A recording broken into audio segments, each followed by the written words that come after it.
हज़रात ख़वातीन आदाब। आप बखूबी वाकिफ़ हैं कि कोई भी वीडियो बैठे बिठाए नहीं बन जाता, इसके लिए बाकायदा तौर पर तैयारियां होती हैं, जैसे स्क्रिप्टिंग होती है, पेपर वर्क होता है और फिर आर्टिस्टों का इंतखाब होता है, लोकेशन देखा जाता है, सेट्स तैयार होते हैं, ये तमाम चीज़ें होती हैं, तब कहीं जाके एक वीडियो बनता है और आप उसको देखते हैं। हमारे डॉक्टर साहब ने बैठे बैठे एक ख्याल ये किया कि जावेद साहब ऐसा करें कि क्यों ना हम स्पॉन्टेनियस यानी बर्जस्ता तौर पर मौजू भी यही इंतखाब कर लें और इसी पर गुफ्तगू भी करें, दिलचस्प रहेगा। तो आज हम यही करने जा रहे हैं। मैं समझता हूँ कि आप वाकई हमारी इस गुफ्तगू से ज़रूर महसूस होंगे, दिलचस्प रहेगी और हमें अपने कमेंट में बताएं कि हम इस सिलसिले को जारी रखें। एक बिल्कुल नया सिलसिला हम शुरू करने जा रहे हैं। तो डॉक्टर साहब, जैसा कि आपने कहा, हम उसी पर आज अमल करेंगे। हाँ जी। और मैं कहूँगा कि आज की इस गुफ्तगू का मौजू भी इसी वक्त हो। इंशाल्लाह हम लोग जो है मैं चाहूँगा कि एवोल्यूशन ऑफ मैन जिसको कहते हैं, यानी इंसान की तरक्की कैसे हुई, इंसानी इर्तिका जिसको कहते हैं, वजूद कहाँ से आया, क्या हुआ। इसके दो नुक्ते हैं, एक मजहबी नुक्ता अलग है, एक साइंसी नुक्ता अलग है। हम लोग जो है फिल वक्त साइंसी नुक्ते पे हम बात करेंगे ताकि तमाम लोगों को समझ में आ जाए। तो इंसान का वजूद जब ज़मीन पर पैदा हुआ तो उस वक्त पर इंसान का महज़ब तरीक़ा नहीं था, उसका महज़ब नहीं था। वो बिल्कुल जानवर की शक्ल में था, वो नहीं, अपने आप को नहीं पहचान सकता था। वो नहीं डॉक्टर साहब, वो नहीं, हम लोग तहज़ीब पे आ रहे हैं। तहज़ीब से पहले हम लोग ये देखेंगे कि उसकी शक्ल सूरत कैसी थी, वो कैसे दिखता था, उसकी जसामत क्या थी, वो कैसा चलता फिरता था। हम इस पर पहले गुफ्तगू कर लेंगे, बाद हम तहज़ीब और तमद्दुन पे बात आती है। ठीक है। देखिएगा, अब वो सबसे पहले जब वजूद हुआ इंसान का तो वो इंसान की शक्ल ही नहीं थी उसकी शक्ल जो है बंदर से बहुत ज़्यादा मिलती जुलती थी। यानी मुंह सामने, आंखें, पूरे बदन पे बाल थे उसके। तो वो जो है चार पाए पे चलता था। तो चार पाए पे जब चलता था तो उसकी रफ्तार जो है दूसरे जानवरों से उतनी ज़्यादा तेज़ नहीं थी। तो लिहाजा आहिस्ता आहिस्ता वो दोनों पैर पे चलने की कोशिश करने लगा, सामने के पैर हटा के कि वो झुका हुआ था, आहिस्ता आहिस्ता झुकते झुकते सीधा हुआ। उसके बाद में जब उसे खाने की जब तलाश शुरू हुई तो वो जानवरों को मारता, जानदारों को मारता, चिड़ियों को मारता, सांपों को मार करके वो जो है वैसे कच्चा कच्चा खाने की पूरी कोशिश करता था। नर और मादा दोनों थे। तो मादा के जिस्म पे भी बहुत ज़्यादा बाल होते थे, नर के जिस्म पे भी जैसे कि अब जानवरों में होते हैं, बस कुछ शक्ल में कुछ थोड़ी सी तब्दीली बस आ जाती थी उसमें। तो जब वो तब्दीली, आपके कहने का मतलब आज जो गोरेला किस्म के जानवर पाए जाते हैं उनसे मुशाबहत करता था, बहुत ज़्यादा मुशाबहत उनसे थी, मगर गोरेला का साइज़ छोटा है, वहाँ पर साइज़ जो है बहुत बड़ा था। तो वो जो है जानवरों को, उससे छोटे जानवरों को पकड़कर चबाता था, खाता था, कच्चा खाता था। और वो अपने जो ख़ास किस्म के जो उसकी जो मादा जो होती थी उसको भी वो ले जा करके देता था कि लो ये भी आप खाओ बोल के। तभी से जो है मोहब्बत जिसको कहते हैं, लताफ़त जिसको कहते हैं, तमाम चीज़ें उसी से ज़माने से शुरू हो गई थी। तब वो क्या है अपने साथ साथ रहने लगे, फिर उनसे औलाद होने लगी। जब उनसे औलाद होने लगी तो बिल्कुल मिलती जुलती शक्ल के थे। तो ये कुंबा सब बनने लगा। जब कुंबा बन गया तो जो है ये लोग गारों में रहने लगे। वहाँ से जो है तहज़ीब ज़रा सी शुरू हुई। जब बहुत से इंसान बनने लगे तो जो है जानवर कम हो गए, जानवर उनको खाने की मुश्किल हो गई। तब उन्होंने जो है पत्तों को खाना शुरू किया। तब उन्होंने वो फल को खाने की कोशिश की। कई कुदरती तौर पर बन गए थे फल। तो वो फल जो है, कुछ फल इनको पसंद आते थे, कुछ फल ना पसंद आते थे। जो पसंद आते थे वो खाते थे। तो जब उनके बीज जब गिर जाते थे ज़मीन पर तो वहाँ से फिर एक नया पौधा पैदा होता। तो इस तरह से जो है एवोल्यूशन आहिस्ता आहिस्ता बढ़ने लगा। बाद में चंद दिनों के बाद, चंद बरसों, ये नहीं कहूँगा, यहाँ एक अरसा लगा हर चीज़ को बदलते। तो यहाँ तक पहुँचने के लिए हज़ारों साल लग गए। तो तब जो है ये इस तरह से जब आदमी को फल मिलने लगे तो कुछ फल ऐसे थे जो आग की गर्मी में बहुत अच्छे बन जाते थे, यानी पकने के बाद। तो उनको अब यहाँ पकने पकाने की बात कर रहे हैं डॉक्टर साहब, जैसा कि हमारी आज गुफ्तगू ही ऐसी है। जी। मैं बीच में आपसे मदाखलत की माफ़ी नहीं चाहूँगा। हमारा डिस्कशन हो रहा है। जी हाँ, बिल्कुल। जी। तो मैं देखिए, अब आप पकने पकाने की बात पर आए हैं तो पकना पकाना तो आग से होता है। तो आग कैसे दरियाफ्त हुई? जी। सबसे पहले तो क्या है, चिंगारियाँ निकली थी जी। उस टाइम का टूल्स क्या थे हमारे इंसान के टूल्स? कोई शार्प किस्म का स्टोन, एक पत्थर, एक शार्प किस्म की टहनी डाली, वो लेकर के जानवरों का शिकार करते थे। जब पत्थर फेंकते थे तो वो पत्थर जब दूसरे पत्थर पे जाके लगता था तो चिंगारी निकलती थी। तो उसके लिए हैरत हो गई, ये क्या बात है चिंगारी। तो उसने उठा के फिर मारा उसको, तो दूसरी चिंगारी आई, मारा तीसरी चिंगारी। तो ये चिंगारी को कैद करने की कोशिश करके उसके जहन में ये बात आ गई कि घास फूस कहीं पड़ा हुआ था, वहाँ जब जाके चिंगारी पड़ी तो उसमें आग लगी। आग लगी। तो उस आग से वो परेशान हो गया, डर के भाग गया। वो आग को नहीं पहचानते थे वो। तो जब करीब करीब आके जब उसके पास देखा तो उसमें आग में तपिश थी, आग में गर्मी थी। तो उसने फिर कोशिश की कि दोबारा मैं अपने कैसे बनाऊं। उसने तरीक़ा सीख लिया कि किस तरह आग पैदा की जा सकती है। आग कैसे पैदा की जा सकती है। पत्थर को रगड़ो, मारो तो चिंगारी आती है, चिंगार से जो निकलती है उससे जो है हल्की सी घास फूस को लगाओ तो बड़ी आग बन जाती है। तो उससे और दूसरे लकड़ियाँ डालेंगे तो उसमें जो है फिर ये हो जाता अच्छा, है। एक और बात डॉक्टर साहब, ये ज़िमनी बातें मैं करता चलूँ तो अब देखिए, अब आग सिर्फ लकड़ी को ही क्यों लगती है? पत्थर को क्यों नहीं लगती? पत्थर क्योंकि उसके मॉलिक्यूल्स और इसके मॉलिक्यूल्स में एक एम्बेडेड कॉन्टैक्ट किस्म के मॉलिक्यूल्स होते हैं पत्थर में।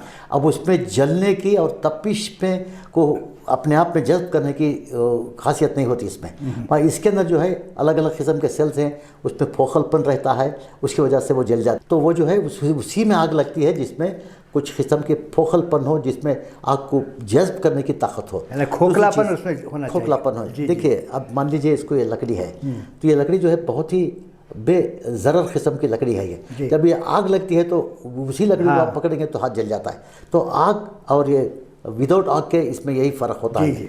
तो बहरकैफ तो जो है वो आग को उसने अपने अंदर काबू कर लिया वो महज इत्तेफाक। तो यहाँ तक हज़ारों साल गुजर गए थे।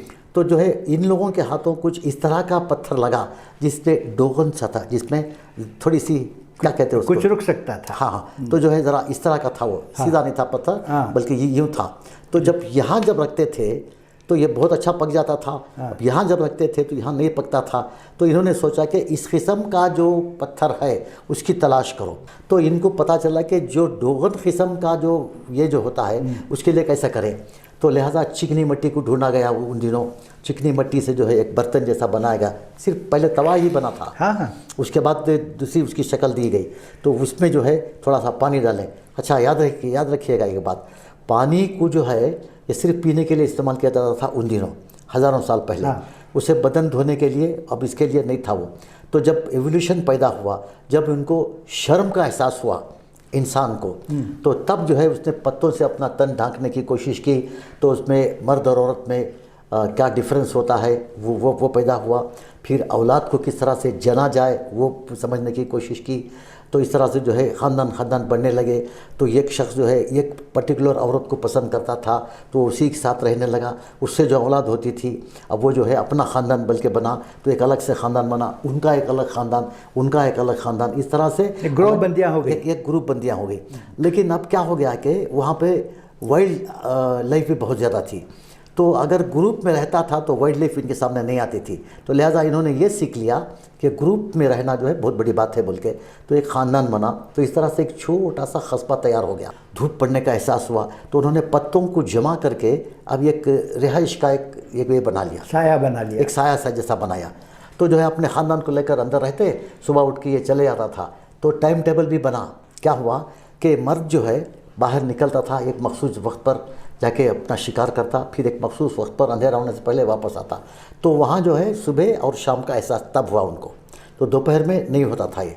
तो वक्त का एहसास इनको वो भी हो गया। तो जो है ये जा कर के शिकार करता, फिर शिकार किया हुआ वो चीज़ लेकर आते, शाम को भूनते उसको पकाते, उसके बाद खाते। तो अब ज़रा सोचिए आज हमारे पास कितने किस्म के वेसल्स आ गए हैं। मैं वापस आके फिर जाऊंगा वापस। तो कितने किस्म के वेजल्स आगे हैं। वेजल्स में जो है एल्युमिनियम के वेजल्स हैं, धात के वेजल्स हैं, बहुत सारे हैं, लोहे के बने हुए वेजल्स हैं। हमारे आज तो हमारे पास प्रेशर कुकर बन गया। जिस गोश्त को गलाने के लिए हम 2-2, 3-3 घंटे चूल्हा जलाते थे, अब उसी गोश्त को गलाने के सिर्फ 10 मिनट के अंदर पक जाता है वो, क्योंकि हमने स्टीम को भी काबू कर लिया। ये प्रेशर कुकर जो है उसमें स्टीम की वजह से पकता है। तो जो है इस तरह से हो गया। अच्छा, दूसरी बात ये और बताऊँ मैं आपको कि हम लोग तरक्की कैसे करते गए, इंसान की सोच में तब्दीली आ गई। आप इसाक न्यूटन को तो आप जानते होंगे, सर इसाक न्यूटन सर का रिसेंटली की बात है। वो जब जंगल में किसी जगह आम के बाग में सोया हुआ था तो ऊपर से आम गिरा। आप जानते हैं स्टोरी को, हमारे देखने वाले भी ज़रूर जानते हैं। एक आम गिरा तो उसने दौड़ करके आम को उठाया, देखा, पूछा ये आम गिरा क्यों नीचे, क्यों ऊपर नहीं चला गया। जी जी। तो ये सोच आ गई उसके जहन में। तो ज़रा सोचिएगा कि जब पता चला इनको कि उसकी खोज जब हुई तो उसमें पता चला कि ग्रेविटी क्या होती है। तो इस तरह से जो है एवोल्यूशन वहाँ से निकल कर यूँ आया, वहाँ से निकल कर फिर यूँ आया, होते होते उसके बाद में क्या होगा, कुछ दाने, कुछ बीज मिले इनको। वो फल खाते थे, बीज को नीचे छोड़ देते थे, बारिश पड़ती वो दलदल जैसा बन जाता, तो वो बीज जो है पौधे निकल आते। तो इस तरह उसने नोट किया कि इस तरह से इनको ज़मीन में डाला गया तो उसी किस्म का पौधा आता है। तो ग्रेन्स को उन्होंने तलाश किया, ग्रेन्स यानी अनाज, अनाज को।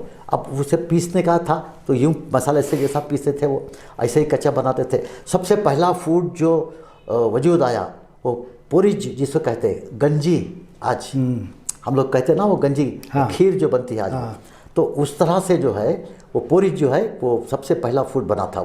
वो रख के इस तरह के पत्थर में रख के गलाते गलाते गलाते वो अनाज की शक्ल ये हो जाके तरह से पोरिज जैसा बन जाता था वो। तो वो जो है खाना सबसे पहले खाना बना था। अब उसमें उसके बाद नमक, जो समंदर के किनारे रहते थे लोग, वहाँ भी एक कबीला बनने लगा, तो पानी डालते थे समंदर का पानी, ताकि उसमें अच्छा टेस्ट आ जाए, मज़ा आ जाए। जैसा जैसा एवोल्यूशन, इंसान की तरक्की होती गई, तो खोज आ गई जहन में, सवाल जहन में आ गए कि इसका क्या जवाब है, उसका क्या जवाब है। क्यों सूरज जब सर पे आता है तो गर्मी पैदा हुई, वो सोचने लगा। क्यों जब सूरज इस तरफ से निकलता है तो ठंडी रहती है, उस तरफ जाता तो फिर ठंडी हो जाती है। क्यों रात को क्या हुआ। लोग पहले क्या समझते थे कि सूरज वहाँ जा कर के ज़मीन में से नीचे से आकर के फिर ऐसा आता। तो उतने कमज़ोर था जहन हमारा, हमारी सोच जो है इतनी कमज़ोर थी। तो हमें ये नहीं पता था कि हमको क्या करना चाहिए। मेटल हमारे पास अब तक नहीं आई थी। मैं स्टोन एज की बात कर रहा हूँ। हमारे पास 3-4 किस्म के एज से हम गुजरे हुए हैं। तो स्टोन एज में जो है वो उसी तरीके से हम लोग ये करते थे। वो क्या कहते हैं उसको, खाना पकाते थे, उसकी तरफ से वो स्टोन से जो है इस्तेमाल करते, उसे हथियार की शक्ल में लेते थे। तो जो है आहिस्ता आहिस्ता आहिस्ता आहिस्ता बहुत सी चीज़ें सामने आने लगी। एक साइंटिस्ट था, उसने कहा कि ज़मीन गोल है। एक 1400-1800 साल पहले की बात बता रहा हूँ मैं आपको। ज़मीन गोल है तो लोग हंसने लगे। अगर गोल है तो आदमी गिर जाता नीचे, बिल्कुल बराबर गिरना चाहिए, तो क्यों नहीं गिर रहा, नालायक कहीं का। तो ये हमेशा बोलता गया ज़मीन गोल, ज़मीन गोल। तो लोग जो है उसकी शिकायत करें बादशाह से, बोले कि ये एक नालायक पैदा हो गया है, वो कहता है कि ज़मीन गोल है। तो जो है वो पकड़ के लाए उसे, बोले तू सही नहीं बोला तो मारेंगे, बल्कि सज़ा दिया उसको। तो वो डर के बोला ज़मीन नहीं साहब, चपटी है, गोल नहीं है, बल्कि बाहर आया था वो सज़ा से बचने के लिए। तो जब बाहर आई बोलता बेवकूफ़ है बादशाह, गोल है ज़मीन, वो नहीं समझ रहा बोल के फिर पकड़ के ले जाते उसे। तो इस तरह से 2-3 बार जब उसके पास ले जाके उसे खूब मारे, तो बोले जब तक ये ज़िंदा है तब तक जो है इसको वो ऐसा ही उल्टी सीधे बातें करता रहेगा, इसको मार देना चाहिए। उन दिनों मारने का एक ये रिवाज ये था कि लोग को उसे जहर का प्याला देते थे, पी जाओ बोल के, वो पी के मर गया वो। तो अभी आप देखना चाह रहे हैं कि दुनिया गोल है, तो आपको क्या करना है, किसी भी समंदर के किनारे चले जाइए जहाँ पे एक लाइट हाउस हो, जहाँ पे एक पोर्ट हो। तो दूर से आते हुए जहाज़ को आप देखेंगे तो सबसे पहले वो जहाज़ का जो नली, जो पुंगी होती है वो दिखाई देती है आपको, जिसमें से धुआं निकलता है वो। फिर आहिस्ता आहिस्ता आहिस्ता आहिस्ता जहाज़ होते हुए पूरी जहाज़ दिखाई देगी आपको। पहले ये दिखाई देता है आहिस्ता आहिस्ता। तो जब यूँ है बोल के तो दिखा, अब ये समझे यूँ है, तो सबसे पहले देखेंगे तो क्या दिखेगा आपको, ये इस तरह से आया। तो ज़मीन गोल है, समझ में आ गई बात। हम लोग फिर वापस चलते हैं वहाँ पर। तो ये यहाँ इसका ये मामला था। तो तब जो है उन्होंने पतीला बनाने की कोशिश की जी। तो कीचड़ से ये बनाया गया। फिर उसमें जब पानी पड़ता था तो जो है वो पिघल जाता था, क्योंकि उसे आग में जलाना का नहीं मालूम था उनको। तो वो चूल्हे पे रखा जाता था, तो जो है वो खुद ब खुद जल करके एक इंटरेस्टिंग चीज़ ये होती थी कि वो एक पतीले की शक्ल लगे। फिर लोगों ने कहा ज़्यादा मिकदार के ज़रा यूँ बनाया उसको मिट्टी का, फिर यूँ बनाया, फिर यूँ किया, फिर ढकने के लिए बनाया, तो एक शक्ल पैदा होगी।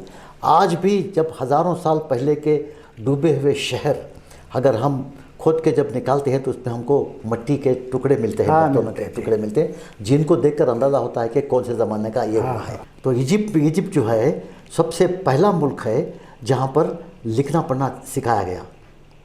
तो ये एक बादशाह उनके पास आ गई, जब लिखने की जब तहरीर आ गई उनके पास, तहरीर जब आ गई तो क्या करते थे, वो मिट्टी का कीचड़ का एक सुतून बनाते थे, वो उस पर लिखते थे। सबसे पहला मैसेज जो गया, शायद आप जानते होंगे, सबसे पहला मैसेज जो गया कि मैं फ़लाँ दिन आपकी रियासत को आ रहा हूँ। इस बादशाह ने उस बादशाह को लिखा। कैसे लिखा, वो कीचड़ के एक बड़े इस पर लिखा उसमें।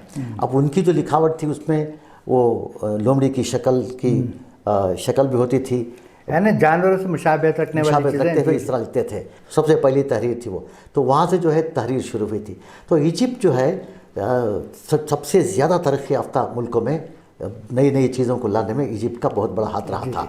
उसके बाद रोम आ गया, उसके बाद वेनिस, बहुत सी चीज़ें। नहीं, हमारी हिंदुस्तानी तहजीब भी बहुत पुरानी है, जैसा मोहनजोदड़ो है। हाँ। ये तहजीब भी है। अब देखिए, परसों की एक तहकीक के मुताबिक जो एक्सकैवेशंस हुए, उसके मुताबिक तो आप ताज्जुब करेंगे कि दुनिया की सबसे क़दीम तहजीब हिंदुस्तान की बताई जाती है। हाँ। आप कह रहे हैं कि मिस्र है, मगर ये दावा कर रहे हैं कि लोग, यहाँ के लोग कह रहे हैं कि भाई दुनिया की सबसे पुरानी तहजीब जो है वो हिंदुस्तान। फाजिल जानते हैं? फाजिल क्या कहते हैं उसको? बाक़ियात हम लोग कहेंगे, बाक़ियात जिसको कहते हैं वो फाजिल जो है। हम लोग बेंगलुरु से बात कर रहे हैं। हमारे पास एक सेंट्रल कॉलेज है जहाँ पर जियोलॉजिकल डिपार्टमेंट है। वहाँ पर जो मैंने जिस किस्म के इंसान की तशबीह में बताई थी, बंदर की शक्ल का था, तो उसकी खोपड़ियाँ आज भी हमारे पास मौजूद हैं फाजिल की शक्ल में। हम लोग जो है तरक्की करते करते आज हम यहाँ पहुँचे हैं कि सारी चीज़ें हमारे पास आ गई हैं। अब बहुत जल्दी मैं यहाँ जाना नहीं चाहता वापस को, फिर इंशाल्लाह अगली नशिस्त पे हम लोग फिर इसके ऊपर और ज़्यादा बहस करेंगे।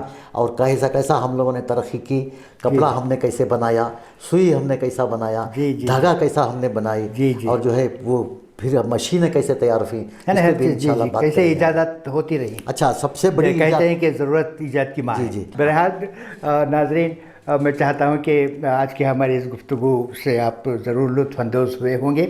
इस सिलसिले को हम लोग जारी रखेंगे। अपना मशवरा दें कि हम इस सिलसिले को जारी रखें। आज चूँकि शुरुआत थी, जैसा कि मैंने कहा कि हम बिल्कुल तरीक़े से तैयार भी नहीं थे, ये हम लोगों ने यहीं मौजूद भी तजवीज़ किया और इसी पे गुफ्तगू की, हमारी मालूमात हमारे इल्म के मुताबिक। बहरहाल अगले प्रोग्राम में हम कुछ सूझबूझ से काम लेंगे और इंशाल्लाह इसी तरह हम आपको दिलचस्पी भी। ये एक माफ़ कीजिएगा, ये एक इब्तिदा थी। इसके बाद ऐसी चीज़ें आपके सामने लेकर आएंगे हम लोग जो आप यकीन भी नहीं करेंगे कि ऐसा क्या हुआ है। बहुत सी चौंका देने वाली बातें आपके सामने इंशाल्लाह आ जाएंगी। दरमियान में हमारा ये तो मेडिकल का है ही, उसके बीच में हम लोग जो है ये कुछ भी चीज़ें लेकर आएंगे ताकि आपकी दिलचस्पी बरकरार रहे और आपकी मालूमात में इजाफा भी हो। जी बिल्कुल। तो अगले प्रोग्राम तक के लिए हम आपसे इजाज़त चाहेंगे। खुदा हाफिज़।